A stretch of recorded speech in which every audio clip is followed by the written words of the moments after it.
Le conté a mi novio que un chico me habló en el metro y salí con él porque estaba lindo.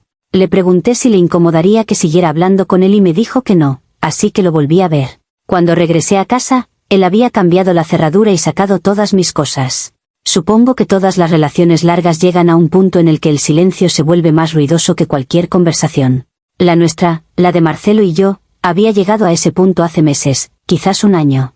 3 años juntos, y la banda sonora de nuestras noches era el tecleo de su ratón y los efectos de sonido de algún videojuego de fantasía, mientras yo hacía scroll infinito en mi teléfono. Vivíamos juntos, dormíamos en la misma cama, pero bien podríamos haber estado en planetas diferentes. Al principio, ese silencio era cómodo, era la prueba de que no necesitábamos llenar cada segundo con palabras vacías. Pero con el tiempo, se convirtió en una especie de moho, algo que crecía en las esquinas de nuestra vida y lo cubría todo con una capa de indiferencia gris y polvorienta. Recuerdo que al principio, Marcelo me miraba. De verdad me miraba. Notaba si me había cortado el pelo, si llevaba un vestido nuevo, si estaba triste. Sus ojos me seguían por la habitación. Ahora, su mirada pasaba a través de mí, como si yo fuera una ventana transparente que daba a la pantalla de su ordenador. Las cenas pasaron de ser charlas sobre nuestro día a un intercambio de monosílabos sobre la comida, antes de que cada uno se retirara a su respectivo universo digital. Intenté romper la monotonía, de verdad que lo intenté. Sugería salidas, escapadas de fin de semana, incluso ver una película juntos en el sofá. Las respuestas eran siempre las mismas, un vago, sí, claro, un estoy un poco cansado hoy, o mi favorito, un es que justo ahora empieza una partida importante. Empecé a sentirme como un mueble útil, claro. Yo me encargaba de la mayoría de las compras, de que la casa no se convirtiera en un caos, de recordarle sus citas con el dentista. Pero era un objeto funcional, no una pareja. Me miraba al espejo y ya no sabía quién era la mujer que me devolvía la mirada. ¿Dónde estaba la chica de la que Marcelo se había enamorado? La que se reía a carcajadas, la que contaba historias con entusiasmo. Se había desvanecido, reemplazada por esta administradora del hogar silenciosa y resentida. Y el resentimiento crecía cada noche, alimentado por el clic, clic, clic de su ratón. No es que quisiera una atención constante y empalagosa. No soy esa clase de persona. Pero anhelaba una migaja, una señal de que todavía existía para él como algo más que la persona que comparte el recibo del Internet. Un cumplido espontáneo. Una pregunta sobre mi día que no sonara a trámite. Un simple gesto que dijera, te veo. Pero no llegaba. Y en esa sequía emocional, empecé a marchitarme. Me sentía profundamente sola, pero de esa soledad que es peor porque estás acompañada. Es la soledad de gritar en una habitación donde hay alguien más, y que esa persona ni siquiera levante la vista. Así que sí, cuando la gente me pregunta cómo pude hacer lo que hice, mi primera respuesta es siempre la misma. ¿Han sentido alguna vez el peso de ser completamente invisible para la persona que se supone que te ve mejor que nadie? No es una excusa, es el contexto. Es el aire viciado que respiraba cada día. No estaba buscando problemas, no estaba buscando una aventura. Simplemente estaba desesperada por tomar una bocanada de aire fresco. Quería que alguien, cualquiera, me recordara que yo era una persona real, con pensamientos y sentimientos, y no solo un fantasma que vaga por su propio apartamento. El metro iba abarrotado, como siempre a esa hora. Era uno de esos días grises en los que todo parece un poco más pesado, y yo iba sumergida en mi teléfono, ignorando el vaivén de la gente. Entonces, una voz a mi lado dijo, disculpa, me encanta tu libro. Levanté la vista, sorprendida. Un chico, con una sonrisa fácil y unos ojos que brillaban de verdad, me estaba mirando. Sostenía el mismo libro que yo, una novela que Marcelo me había regalado por mi cumpleaños hacía 2 años y que, por supuesto, nunca me había preguntado si me estaba gustando. El chico se llamaba Leo. Y en 5 minutos de conversación entre 2 paradas, me sentí más vista y escuchada que en los últimos 6 meses con Marcelo. Hablamos del libro, de otros autores, de la música que nos gustaba. Su risa era genuina, no el resoplido ahogado que Marcelo soltaba a veces con sus amigos en los auriculares. Me miraba a los ojos cuando hablaba, asentía, hacía preguntas. Era una conversación normal, de esas que tienes con un extraño, pero para mí fue como beber agua después de cruzar un desierto. Cuando llegó mi parada, sentí una punzada de decepción.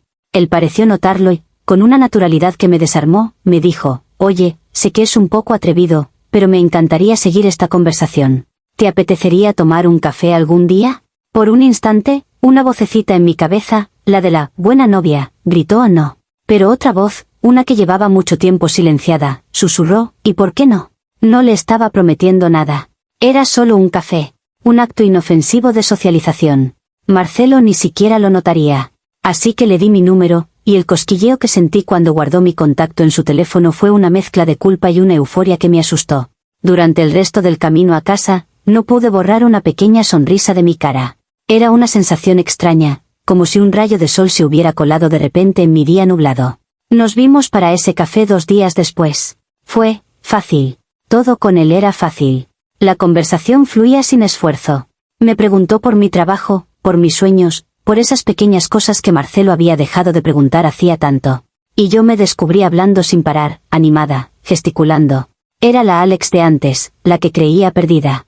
Leo me dijo que tenía una energía increíble y que era una pena que alguien como yo estuviera leyendo sola en el metro.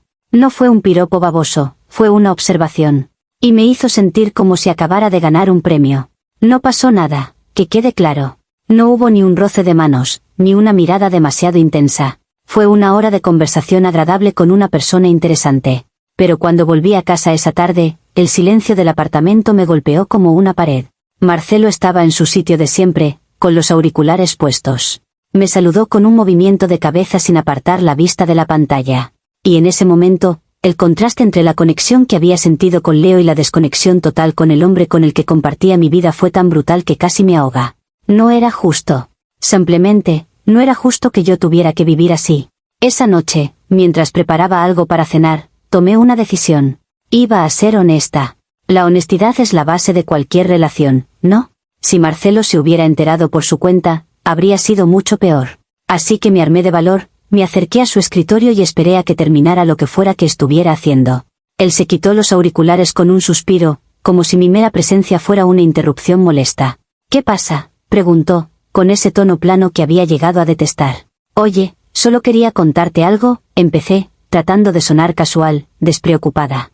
El otro día en el metro, un chico se me acercó porque estábamos leyendo el mismo libro. Se llama Leo. Estuvimos hablando y, bueno, hoy tomé un café con él. Era muy simpático. Observé su cara, buscando cualquier reacción. Un ceño fruncido, una chispa de celos, algo. Pero no hubo nada. Su expresión era un lienzo en blanco. Siguió mirando la pantalla, donde su partida estaba en pausa. Me sentí ridícula, como si estuviera confesando un crimen y al policía no le importara. Pero seguí adelante, porque necesitaba una reacción, necesitaba saber si todavía había alguien ahí dentro. El caso es que me ha vuelto a escribir, mentí un poco, porque aún no lo había hecho, pero quería forzar la situación. Y solo quería preguntarte, ¿a ti te molestaría que siguiera hablando con él? Obviamente, si te incomoda, no lo haré. Tu opinión es lo más importante para mí.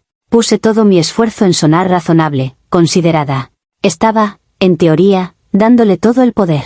Marcelo finalmente giró un poco la cabeza hacia mí, pero sus ojos seguían fijos en la pantalla. Hubo una pausa que se me hizo eterna. Mi corazón latía con fuerza, preparándome para la discusión, para los reproches, para la pelea que, en el fondo, anhelaba. Porque una pelea significaría que le importó.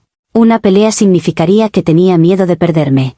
Pero en lugar de eso, se encogió de hombros. Con la indiferencia más absoluta que he visto en mi vida, dijo, no. Y se volvió a poner los auriculares. No. Una sola palabra. Ni una pregunta más. Ni un ¿y quién es él?, ni un ¿de qué hablaron?, ni un ¿te gusta? Solo, no. Y después, el silencio, roto de nuevo por los sonidos de su juego. Me quedé allí de pie, paralizada. Una parte de mí quería gritar, zarandearlo y exigirle que me mirara, que reaccionara como un ser humano normal. Pero otra parte, una parte fría y triunfante, se apoderó de mí.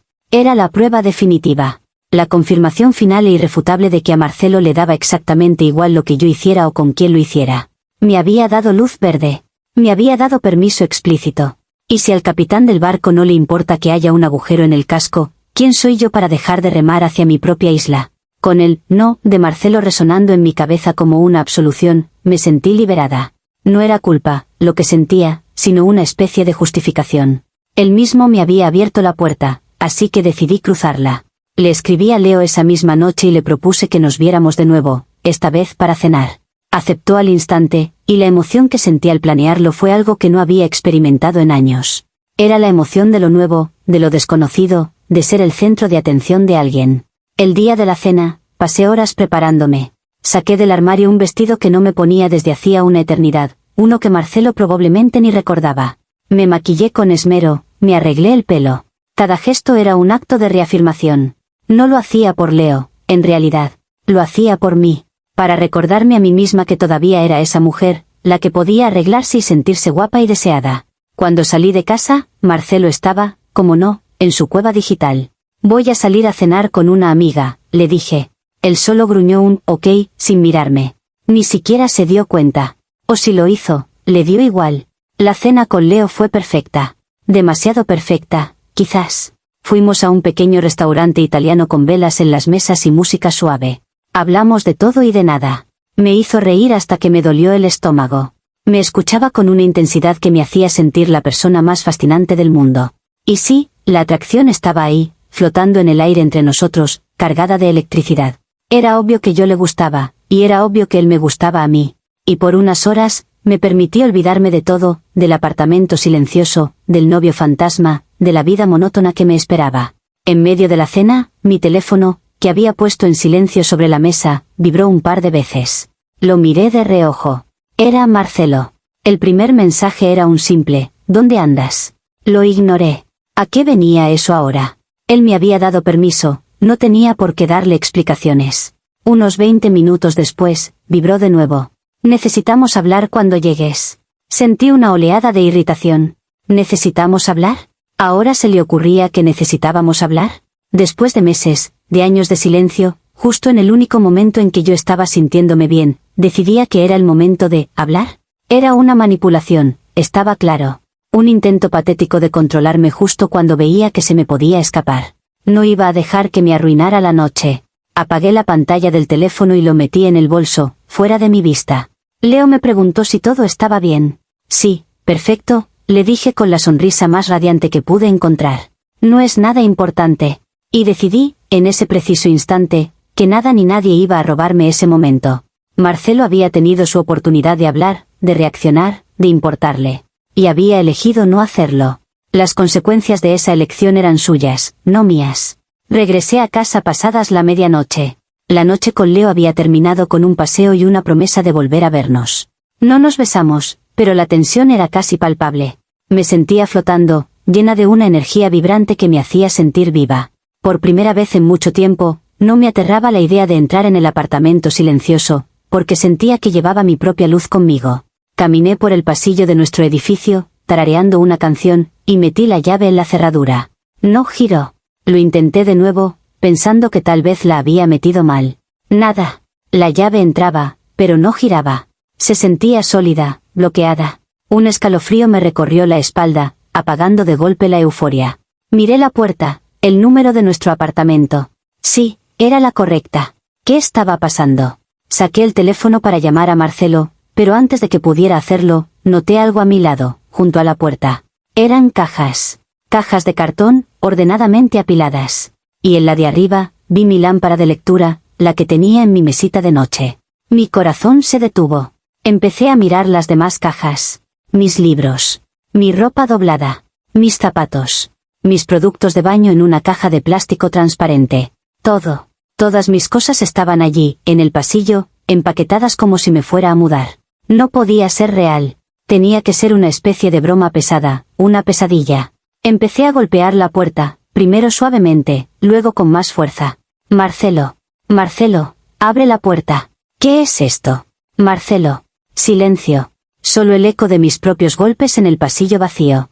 El pánico se apoderó de mí, una ola helada que me dejó sin aire. Me apoyé en la pared, temblando, mientras mi mente intentaba procesar la escena.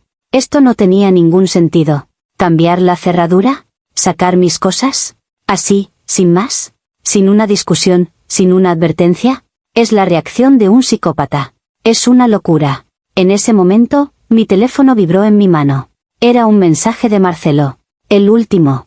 Espero que te haya ido bien. Ya no vives aquí. Te deseo lo mejor. Leí el mensaje 1, 2, 10 veces. La frialdad, la distancia, era inhumano. Las lágrimas empezaron a brotar de mis ojos, pero no eran lágrimas de tristeza, eran de pura rabia. ¿Cómo se atrevía? ¿Cómo se atrevía a hacerme esto? Él me había dicho que no le importaba. Él me había dado permiso. Esto no era una ruptura, era una emboscada. Una trampa cruel y calculada. Se sentó allí, en silencio, dejando que yo me expusiera, solo para poder castigarme de la forma más brutal y cobarde posible. Dejarme en la calle, literalmente, rodeada por los restos de mi vida en cajas de cartón. No, yo no había hecho nada malo. Había sido honesta. Había buscado una reacción. La víctima aquí, la única víctima, era yo. Comentarios populares de Reddit, sobre la historia principal.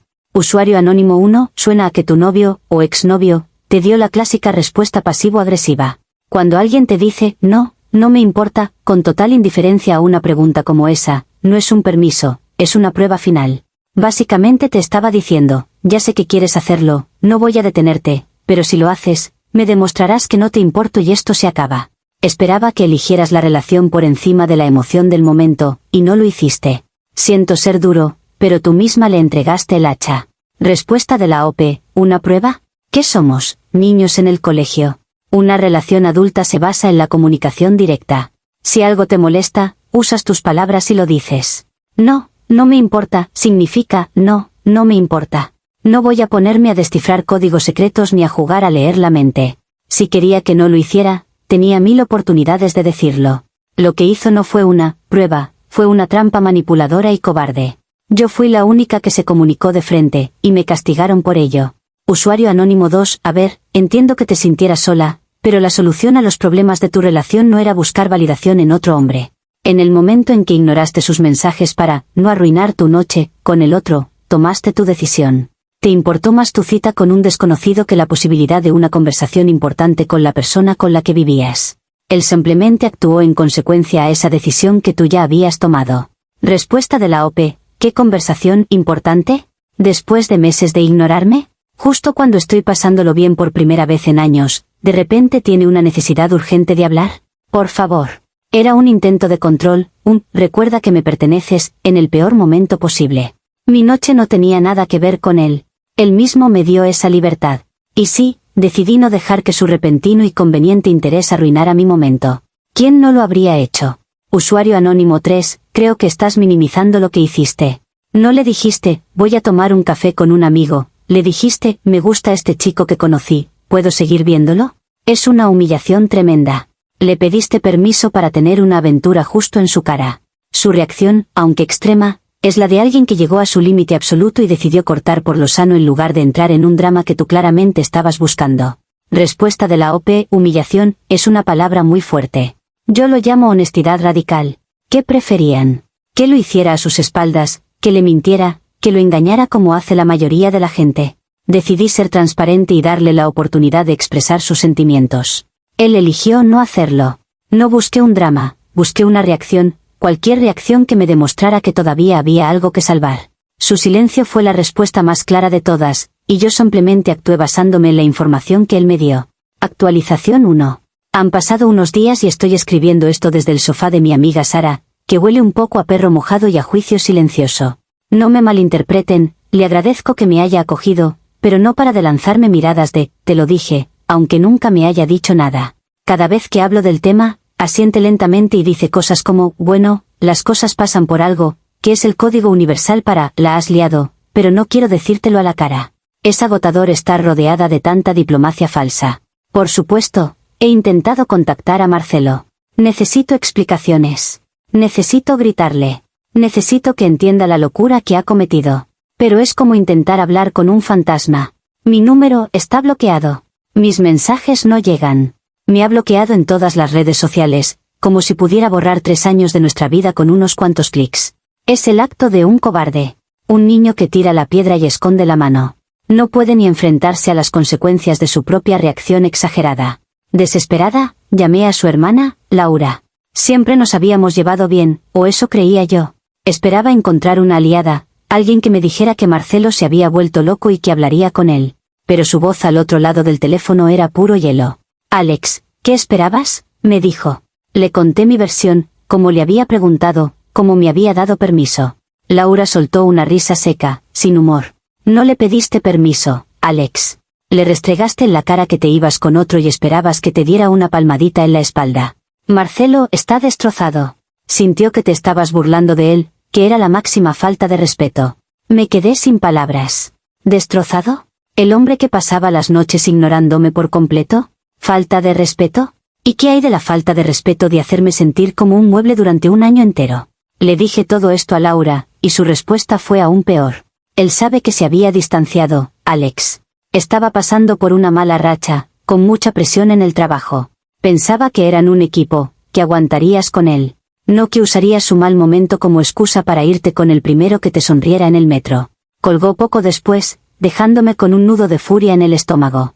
Así que ahora resulta que yo soy la villana. La insensible que no entendió que su mala racha le daba derecho a tratarme como si no existiera. Me están castigando por ser honesta, por poner las cartas sobre la mesa. Si hubiera sido una mentirosa, si hubiera tenido una aventura a sus espaldas, entonces sí que tendría motivos para estar enfadado. Pero no, yo fui la que intentó comunicarse, y ahora todo el mundo actúa como si hubiera cometido un crimen atroz. La hipocresía es increíble. Y para colmo de males, está lo de Leo.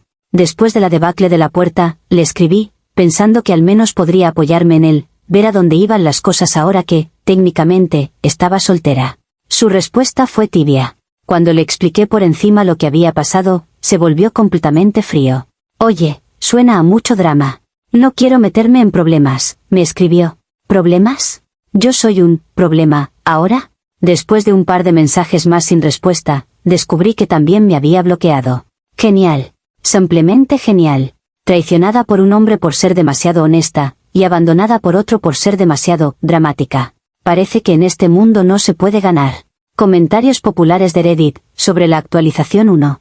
Usuario anónimo 4, la hermana de tu ex te dio la clave, pensaba que eran un equipo. Las relaciones pasan por baches. A veces uno de los dos se distancia por estrés o problemas personales. El trabajo de la pareja es intentar reconectar, no usar ese bache como un trampolín para saltar a los brazos de otro. Y Leo hizo lo que cualquier persona sensata haría, huyó al oler el drama. No te abandonó, simplemente se dio cuenta de que eras una bomba de relojería relacional. Respuesta de la OP, equipo, es una palabra de dos direcciones. Yo intenté ser un equipo durante meses. Sugerí cosas, intenté hablar, intenté estar ahí. ¿Cuántas veces tiene que rebotar una contra una pared antes de darse cuenta de que no hay nadie al otro lado? No usé nada como trampolín. Simplemente respondí a una oportunidad de sentirme como un ser humano de nuevo. Y lo de Leo solo demuestra que los hombres son todos iguales. Les encanta la emoción de la caza, pero huyen a la primera señal de un problema real. Usuario anónimo 5, ¿de verdad no ves la ironía? Te quejas de que Marcelo no se comunicaba, pero cuando su hermana te explica exactamente cómo se sintió él, lo descartas como si fuera una tontería y vuelves a tu narrativa de víctima. Te están dando la perspectiva del otro lado, una pieza clave del puzzle, y tú te tapas los oídos y gritas a soy la víctima. La gente a tu alrededor está intentando decirte algo, quizás deberías empezar a escuchar. Respuesta de la OP, no me tapo los oídos, simplemente no me creo su versión. Es la excusa perfecta, ¿no crees? Oh, estaba estresado en el trabajo. Es la justificación universal para comportarse como un capullo. Si tan destrozado estaba, ¿por qué no me lo dijo? ¿Por qué no me dijo, oye, Alex, me siento fatal y me estoy distanciando, ayúdame? Pero no, eligió el silencio y luego la venganza psicopática. Su hermana, obviamente, va a defenderlo. Escucho lo que dicen, pero lo que oigo es un montón de excusas para justificar un comportamiento cruel. Usuario anónimo 6, te bloqueó porque no quería hablar contigo. Te echó porque no quería vivir contigo. Su hermana te dijo que se sintió humillado. Leo te bloqueó porque no quería tu drama. El universo te está enviando señales muy claras, pero te niegas a leerlas. Estás tan metida en tu papel de mártir de la honestidad, que no te das cuenta de que lo que llamas honestidad, el resto del mundo lo llama crueldad egoísta. Respuesta de la OP, lo que el resto del mundo llama crueldad egoísta, yo lo sigo llamando una reacción humana a ser ignorada y devaluada. ¿Qué se supone que hiciera? Sentarme a tejer mientras mi vida se desvanecía. ¿Esperar pacientemente a que a su majestad le apeteciera volver a prestarme atención? No. Tomé las riendas de mi propia felicidad. Quizás fue torpe, quizás fue precipitado, pero fue un acto de supervivencia emocional. Y si eso me convierte en la mala de la película a ojos de los demás, que así sea. Al menos sé que intenté ser sincera hasta el final. Actualización final. Ha pasado casi un mes. Un mes viviendo en este pequeño y carísimo apartamento que encontré a la desesperada, un lugar con paredes tan finas que puedo oír las conversaciones de mis vecinos. La soledad aquí es diferente a la que sentía con Marcelo. Aquella era una soledad acompañada, frustrante. Esta es una soledad vacía, absoluta. Odio el silencio. Odio tener que montar yo sola los muebles de IKEA. Odio que no haya nadie que se coma las sobras de la cena. He construido una fortaleza de resentimiento a mi alrededor, y es el único lugar donde me siento segura. Mi amiga Sara dejó de intentar darme consejos sutiles y ahora simplemente evita el tema. Mis otros amigos se dividieron en dos bandos, los que me dan la razón por pura lealtad y los que se han distanciado, probablemente después de hablar con Marcelo. Mi vida social se ha reducido a la mitad. ¿Y Marcelo? Bueno, Marcelo parece que está perfectamente. Un amigo en común, David, que intentó hacer de mediador al principio, me llamó el otro día. Después de la charla incómoda de rigor, soltó la bomba. Oye, no sé si debería decírtelo, pero vi a Marcelo el otro día. Estaba con alguien. Sentí como si me hubieran dado un puñetazo en el estómago. ¿Ya? ¿Tan pronto? 3 años de relación, y en menos de un mes ya me ha reemplazado. La imagen me torturaba. Él, riendo con otra mujer, mirándola a los ojos como solía mirarme a mí, escuchándola. Todo el dolor y la rabia que había sentido se multiplicaron por 10. No era por amor, me di cuenta. Era por el golpe brutal a mi ego. Yo estaba aquí, recogiendo los pedazos de mi vida, y él ya había pasado página como si yo nunca hubiera existido. Le conté a David lo injusto que era todo, cómo me sentía, cómo Marcelo me había tendido una trampa. David se quedó en silencio un momento y luego suspiró, como si estuviera harto. Alex, no fue una trampa. Estabas buscando una salida y la encontraste. Le rebatí, le grité que no entendía nada, que Marcelo era un manipulador. Y entonces, David hizo algo que lo cambió todo. Mira, Marcelo me envió esto esa noche. Estaba destrozado. Quizás deberías leerlo. Y después de esto, por favor, déjalo en paz. Y me reenvió una captura de pantalla. Era un mensaje de Marcelo para él, enviado la misma noche que me encontré mis cosas en el pasillo. Decía, le dije que, no, porque sabía la respuesta que quería oír. Si le decía que si me molestaba, solo se habría escondido mejor para hacerlo de todas formas. No era una pregunta honesta, era una declaración de intenciones. Quería darle la soga para que ella misma se colgara y me mostrara de una vez por todas que la relación ya estaba muerta para ella. Y lo hizo. Al menos ahora lo sé con certeza. Sostuve el teléfono, leyendo esas palabras una y otra vez. Al principio, sentí un destello, una grieta en mi armadura. Por un segundo, vi la situación desde sus ojos. Vi mi pregunta no como un acto de honestidad, sino como el desafío que realmente fue. Sentí el peso de mi propia crueldad, pero ese sentimiento era demasiado doloroso, demasiado insoportable. Era más fácil odiarlo. Así que mi mente, de forma casi automática, se aferró a la única interpretación que me permitía seguir siendo la víctima. Y de repente, todo encajó. Claro, no fue una reacción espontánea, fue un plan. Un juego retorcido y cruel. Él no reaccionó a mis acciones, me manipuló para que actuara de esa manera. Me puso una prueba sabiendo que la suspendería, solo para tener la excusa perfecta para echarme y quedar él como el pobre hombre herido. No me dejó porque le rompí el corazón, me tendió una trampa para poder salir de la relación sin culpa, como un mártir. Es un psicópata calculador. Un genio del mal emocional. Ahora todo tiene sentido. La indiferencia, el no monosilábico, el echarme de esa forma tan dramática. Era todo un teatro, una actuación para justificar su decisión. Él quería terminar, pero no tenía el valor de hacerlo de frente, así que me provocó para que yo hiciera el trabajo sucio por él. Y yo caí de lleno en su juego. No estoy sola por un error que cometí. Estoy sola porque fui la pieza involuntaria en el plan maestro de un manipulador. Y esa es la verdad. Es la única verdad que me permite seguir adelante. Comentarios populares de Reddit, sobre la actualización final. Usuario anónimo 7, vaya. Simplemente vaya. Te entregaron la confesión de tu ex, su razonamiento, su dolor, en bandeja de plata. Y tu cerebro hizo una pirueta mental tan espectacular para seguir siendo la víctima que es casi admirable. No te tendió una trampa. Te dio la libertad que le pediste y tú la usaste para demostrarle que sus peores miedos eran ciertos. Él no es un genio del mal, es solo un tipo que llegó a su límite. Tú eres la arquitecta de tu propia situación. Respuesta de la OP, libertad, es una palabra curiosa para describir una soga. Un compañero de verdad habría dicho, sí, me molesta. Me duele que siquiera lo preguntes. Hablemos de por qué te sientes así. Eso es lo que hace una persona sana. Lo que él hizo fue maquiavélico. Fue una prueba diseñada para que yo fracasara. Si no queréis llamarlo trampa, llamadlo como queráis, pero fue un acto deliberado de sabotaje emocional, no la reacción de un hombre herido. Usuario anónimo 8, la parte más triste de todo esto es que tuviste un momento, un segundo de claridad donde casi viste la verdad, donde casi sentiste el peso de tus acciones. Y en lugar de explorar ese sentimiento, lo aplastaste y construiste un muro de justificaciones aún más alto. Lamento decírtelo, pero mientras sigas creyendo que todos los demás son los villanos y tú la mártir, vas a seguir repitiendo estos patrones y terminando sola. Respuesta de la OP, ¿qué verdad? La verdad de que merecía ser tratada como basura invisible durante un año y se esperaba que lo aguantara con una sonrisa. La verdad de que mi necesidad de sentirme viva era un crimen. No, gracias. Esa no es mi verdad. Mi verdad es que me defendí de la única manera que supe, y el universo, o más bien Marcelo, decidió castigarme por ello de la forma más retorcida posible. No necesito explorar la culpa que otros quieren imponerme.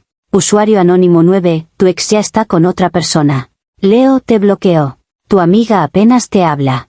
Un amigo en común te ha pedido que lo dejes en paz. ¿En qué momento te vas a dar cuenta de que el denominador común en todos estos problemas eres tú? Has conseguido exactamente lo que querías, una salida de tu relación aburrida. Pero te niegas a aceptar el precio que conllevaba. Quieres la libertad de tus acciones sin ninguna de las consecuencias. Así no funciona el mundo real. Respuesta de la OP, el denominador común es que me he rodeado de gente que no valora la honestidad. A la gente le incomoda la verdad cruda. Prefieren las mentiras cómodas y los secretos. Yo elegí no vivir así. Y sí, estoy pagando un precio por ello, pero al menos puedo mirarme al espejo y saber que fui fiel a mí misma, a lo que sentía en ese momento. Quizás el mundo real no funcione así, pero eso dice más sobre el mundo que sobre mí. Prefiero estar sola con mi verdad que acompañada por un montón de hipócritas.